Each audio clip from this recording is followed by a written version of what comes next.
In 2003, yes, I took a very hard decision to go to Sudan to see my mother and to get rid of some CSIS. For 2 days, I departed to Sudan. 2 CSIS agents, they came to my apartment and they asked me where I am planning to go. I said, this is my business. I'm a free man to stay in the country or to go.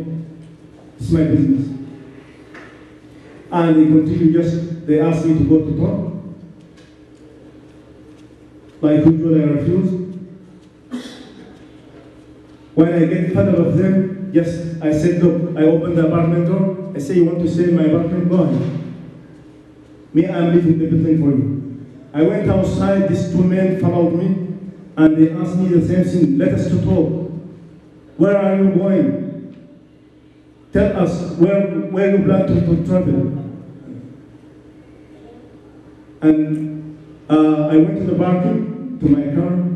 Then one of them, he said, we know that you're going to Sudan. I said, well, if you know, why you ask me? When they don't want to leave, I went back to the apartment and I called the police. The police arrived in the parking, and he secretly then they turned from me and they showed their badges to the police. The police, they asked them to leave. One of them, while they're walking away from me, one of them he turned and he said, Abdelrazik, you're going to Sudan, you will see. Yeah, I don't take this word seriously. After 2 days from that visit, I went to Sudan. My mother, she did operation, and I spent 5 months taking care of her. She became, alhamdulillah, she's okay. I plan to come back to Canada.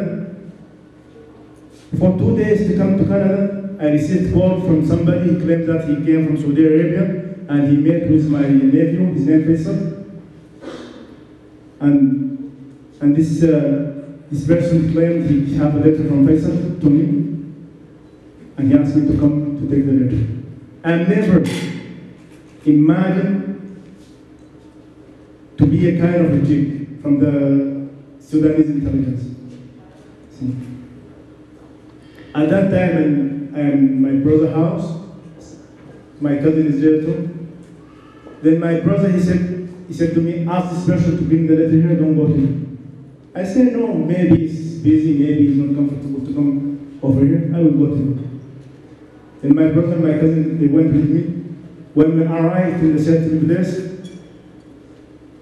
and I went to the car of this man, one man, he came from this direction, another man came from another direction, and when they approached me, one of them, he raised his shirt, and there is a gun in here. See? Then they introduced themselves to me. He said, Mukhabarat Sudani. Sudanese Mukhabarat. I want to talk to you for 5 minutes. Me like just panicking and I scared, you know, just why? What's wrong? What's wrong I did? Why? Why you want to talk to me? You know? After that, one of the 2 men, he said to me, if you don't follow us, we have authorization to shoot you. Me like I'm panicking. They asked my brother and my cousin to leave. Then they left. So I started like, why? What's wrong I did? The 2 men, they took the gun and pointed to me. See? And they asked me to go down in the street. This is the street in city of Durman. I went down. They grabbed me and just they put me in the car and they drove home. On our way to the Sudanese intelligence headquarters, one of them, he asked me, what's the reason of the visit to Sudan? I said, Sudan is my country, and I came to see my mother. Then he said, there is no other reason? I said, no. He said, yes, there is. I said, what is it? He said, the Canadian Mukhabarat never bother you in Canada? I said, yes. He said, no, it's another reason he escaped from there to Sudan. I said, yes. We arrived at the headquarters. They took my personal information and they searched my body and my clothes. They took everything that belonged to me, and they asked me. They pretend like received telephone call, Jain, in Arabic, of course. Like we come 3 times, and then he said, sorry, yes, we are not able to continue because we received an emergency call, and we will come back to continue. I said, look, it's 5 minutes over now. He said, no, it's okay, no problem. And he asked me to follow him. I went, they opened this small door. This cell, it is 2.5 meters by 1.5 meters. There is air condition.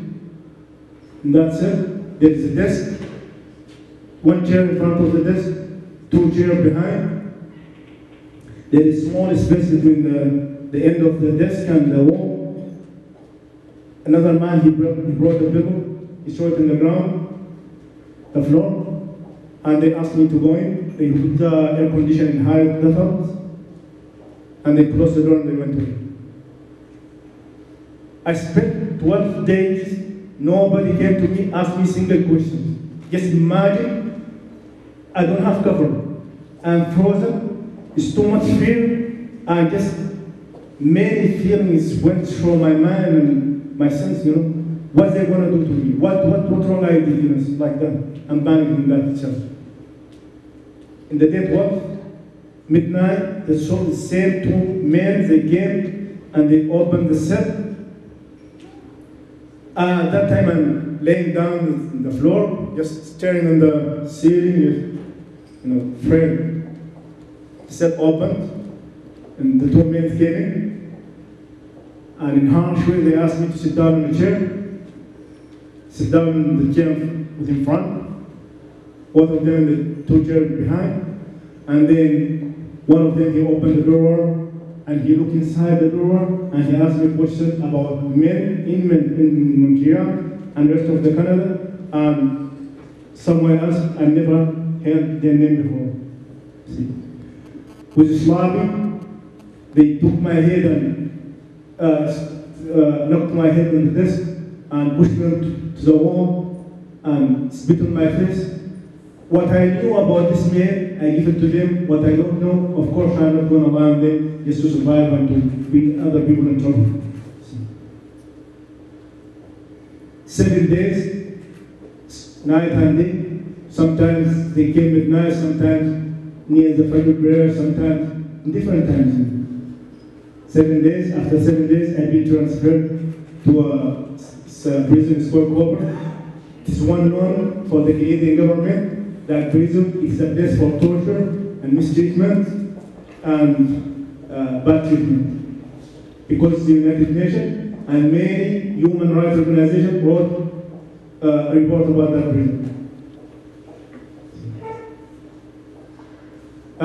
October 2003, the same 2 men came to my cell and they called my name, Abdelrazik. When I came to the door, they opened the door. And me just, this time full of hope, just I said, okay, everything is over and I'm going to be free now. But when I went outside and this 2 men spoke to me, they said, Abdelrazik, you have a visit.